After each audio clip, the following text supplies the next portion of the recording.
Welcome to part 8 of this Serum overview. And in this section of the tutorial course, we're going to be checking out, there's just this little bottom right-hand section of Serum. It's the voicing and portamento or glide part of the synth. Let's go over voicing first.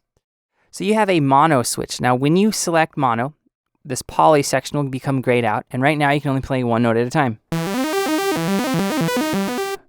And then you have this legato button, which you engage. This will determine whether the envelopes are going to be re-triggered.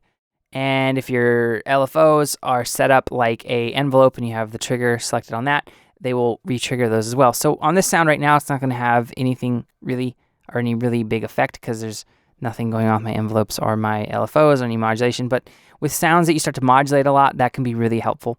So let's uncheck this mono and let's go over to poly. So this poly, what this number corresponds to, don't think of it as voices. What Steve Duda did was he just wanted this really straightforward. So some synths will make you do the math yourself, like Silent and Massive, not to name any, right? But this will just basically say, hey, if you do have it set on poly, right now I can only play 2 notes at a time. If I try playing a major triad,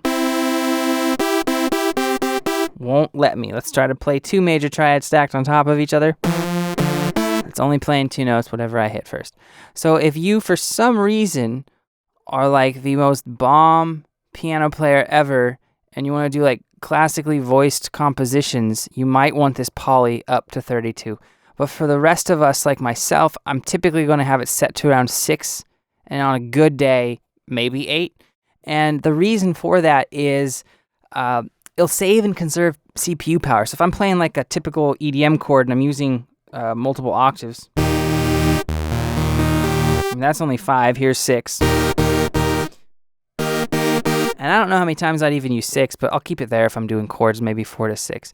So that's what's going on. And then you can see how powerful Serum's unison engine is. If I crank this poly guy up, and now crank the unison up to 16, just one oscillator, so one note. If I hit one note right now, that's 16 voices. So it kind of a few note chord, 64. So it gets crazy, and we kind of touched on that in a previous part of the tutorial course. But there is what's going on with the voicing. Now let's go down to the portamento or glide part.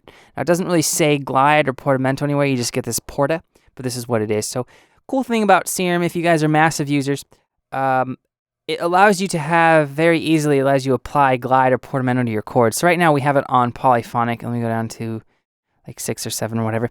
And if I start playing chords here, so Silent does this, and it's one of the annoying things about Silent versus Massive is Massive, you had to modulate like a crazy person to get this sound to happen.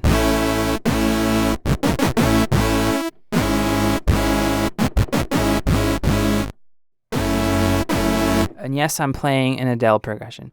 So if you have the porta up, it goes from 0 milliseconds all the way up to 8 seconds, which is insanely long. But really cool for sweeps and sound effects. And then you have this always button, and this will determine whether the portamento occurs always or when the previous note is still held. So if you want it to always happen, like if you're playing quick notes, like let's turn this to mono, and we'll turn up the portamento time, and I'll play quick notes. See how it's still happening, and I'm hitting notes separately. So that's kind of helpful. But if you don't want that to happen, listen to the difference. See, when I'm not holding down the note, there's no portamento or glide. I have to keep holding a C.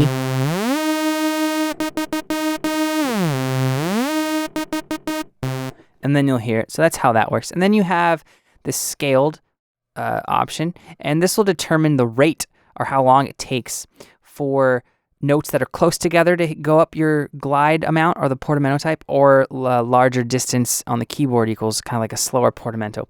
So if I play notes that are quick together and I have the scale on, they're going to go a little bit quicker. And now if we go a few octaves apart, see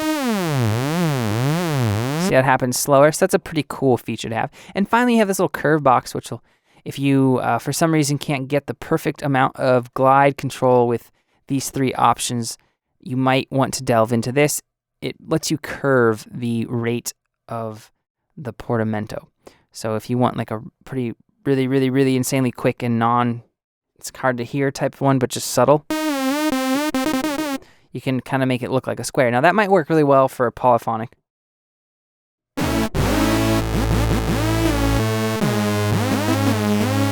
So there are all of the options in the voicing and the portamento section inside of Serum.